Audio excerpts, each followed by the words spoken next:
This Pitch Breakfast video is brought to you by Spangler and Agins.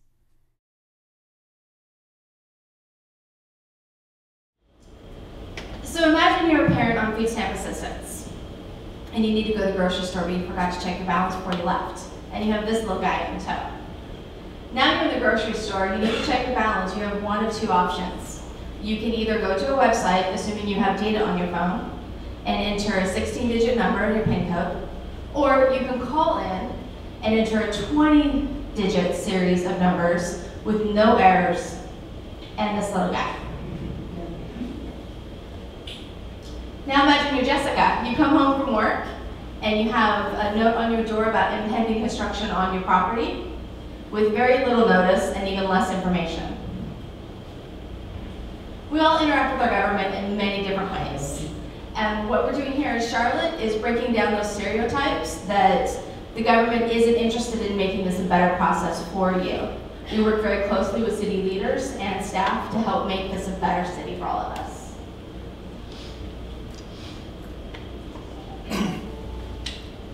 Every year as taxpayers, we spend $140 billion on government IT at the federal, state, and local levels. 94% project failure. So we waste $100 billion every year on government IT. So we think that we are part of the solution. We think that we at Code for Charlotte have a better way to build software by involving all of you and by sharing our time, talent, and treasure in being part of the solution. I was inspired by this quote that's on the, just a few blocks from here on the side of the courthouse. A citizen shares in governing and being governed. Our city leadership is very into citizen engagement, and that's what allows us to have such a great partnership with them. Is this part of our consent? We elected our leadership. We decided that this was an okay experience to have. This is familiar to anybody who's had any kind of government activity. You show up, you wait in line. This is, we have an opportunity to do better. So you'll notice here, this is our very scientific diagram about how we solve some of these problems that we've gotten together. We are a local chapter of the Code for America National Organization. We partner with the City of Charlotte to help them define and build software. We help expand the reach of other projects that come down from Code for America.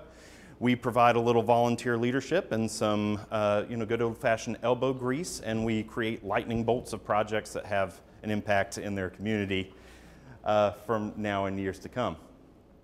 So one of them for our lady in the first slide. We allow her to do her EBT card number once to a cell phone, and she can text it in and then copy and paste it thereafter if she wants to get her balance without anybody having to know. There's a piece of software we operate called CityGram. CityGram is a tool for allowing citizens to subscribe to their city by pieces of data that are updated on their city's local open data portal. We're in operation in Charlotte, Lexington, Seattle, New York, San Francisco, and we'll be bringing Cary and the Triangle on later this year. We've delivered over 1 million notifications about things that are happening in local cities already, and it's just our first year. 50% year-over-year growth. CityGram's going great as a platform. So unlike most nonprofits, we can make real money. We got $8,000 in operating funds from the city last year, and we're really looking forward to the possibility of building something sustainable here.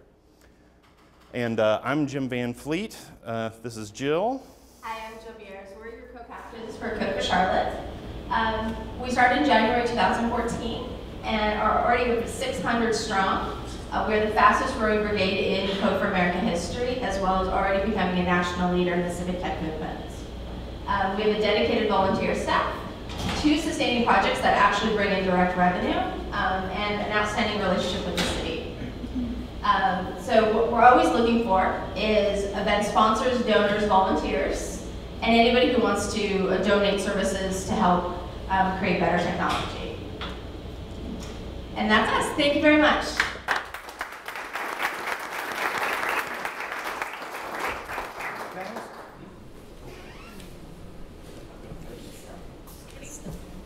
great job. I know getting up there first is always tough, but at first I have to say, Jim, I thought maybe you were going to announce your candidacy for president. I was getting stirred up there.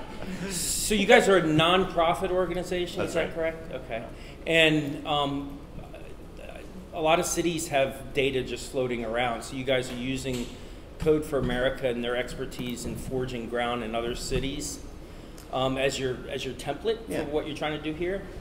So Code for America is a national organization that has the values of open source, open data, and open government at its core, and we kind of share and kind of amplify those at the local level.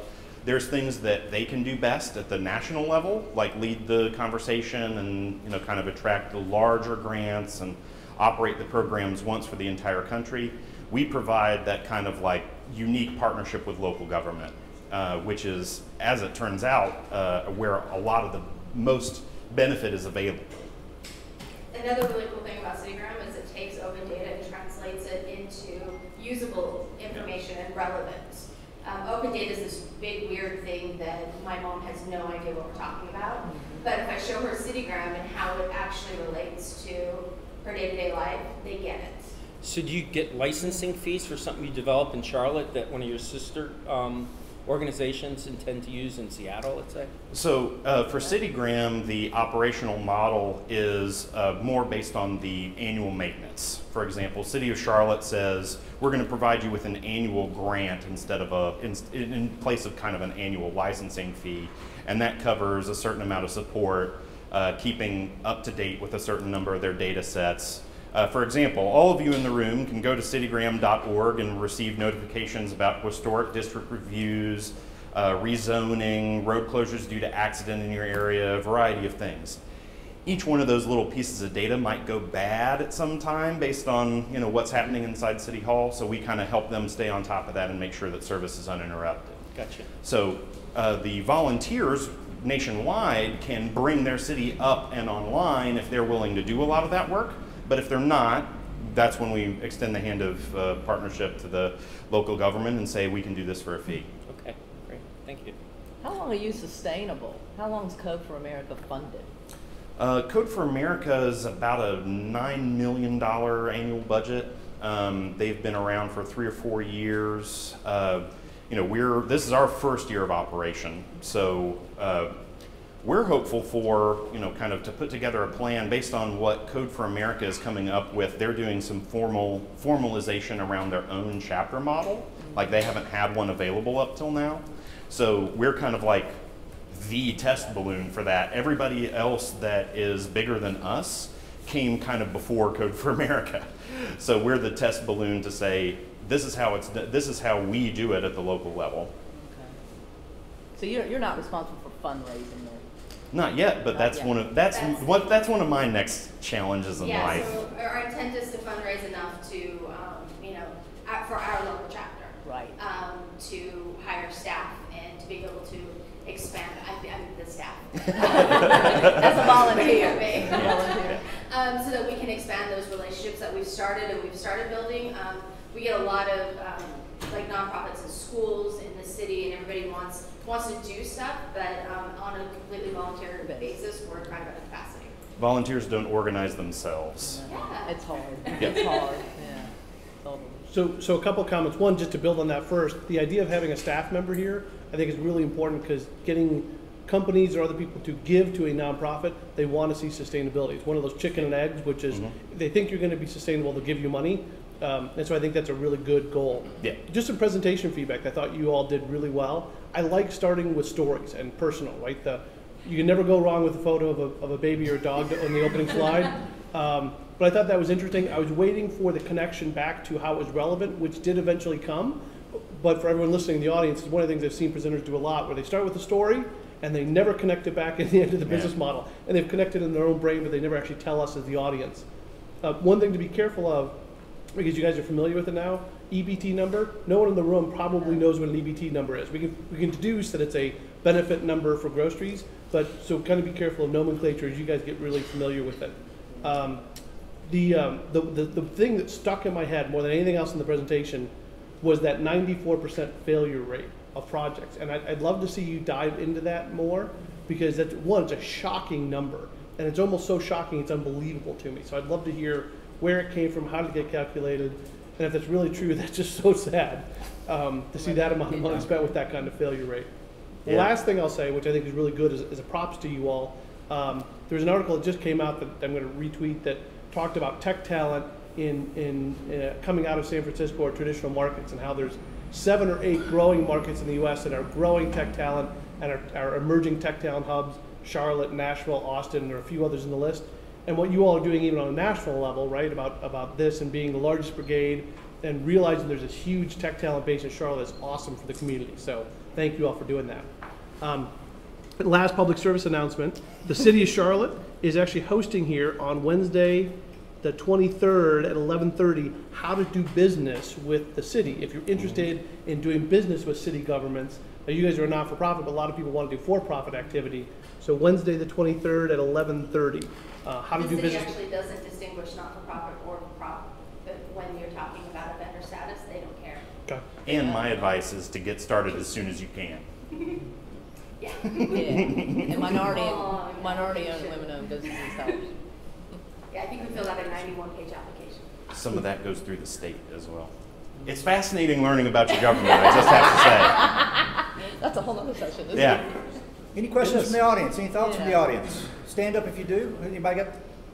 Yes, please stand up. I have a question. Do you do any projects with the county, or are you just working with the city? We would love to have a partnership with the county, but like really everybody that we've reached out to, it really hasn't gone anywhere, and so we're having to like marshal our forces to go like attack it from the top, we feel like.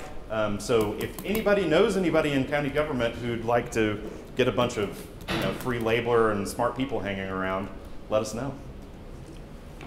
Stand up. So I work in the county manager's office. Stand up, Ron. Hey! That's my favorite part of this event. That is my absolute favorite part. So good morning. And, so not saying the county is particularly this way, but it sounds like Colorado is. Governments are, by definition, bureaucratic, and there are a lot of regulations, especially around big procurement projects. Yep. So are you going to compete through the procurement process, and kind of what are you working on to do for the business? So the questions about procurement are a great one, and it's not something that we're going to solve in an afternoon or a year. The problems are deep-seated. What we simply hope to do is we hope to be, first off, a force to help make sure that those projects go as well as they can by being able to provide expertise and kind of an impartial opinion at some times. That's on the front side. And on the back side, also kind of being that voice of the citizen in the room saying, advocating for better outcomes from how the money is spent. There's in general, our local governments do very well, but there's also some, real failures you can point to. If you were interested in doing that, we tend to be more patient and positive. We, make more friends with honey kind of people. But there's still major challenges. So our consideration in terms of what our plans are to become a direct vendor are, we would like to eventually be considered under the city's umbrella IT contract. We do look forward to a time when we can be a city vendor. I want to be very intentional and make sure that we're doing the right thing when we do that. I don't know if the right project has made itself known yet. One more. Last question. So let me start saying I was in the IT department at the city. So it brought me to Charlotte. I was the person getting vendors, okay, doing stuff, and I left city government partly for that reason. Common story. I don't understand, I have to say, I don't understand who you are. I really don't. Because we have a lot of vendors out here in the world that are doing IT projects, and I did that when I left. We have people that are nonprofits trying to do volunteer work. You have volunteers. I don't understand what your business model is. I don't understand what you're trying to do. You're trying to become a vendor and make money, but you're not. Because you have a bunch of volunteers. You're up against all kinds of regulations on vendors and how they do it. You're trying to compete against somebody, but you're not. more of a comment than a question. We appreciate that it's trying to solve it in a novel way. It's on us to tell the story as well as we can and to get it out there. Jill and Jim, ladies and gentlemen, Code for Charlotte.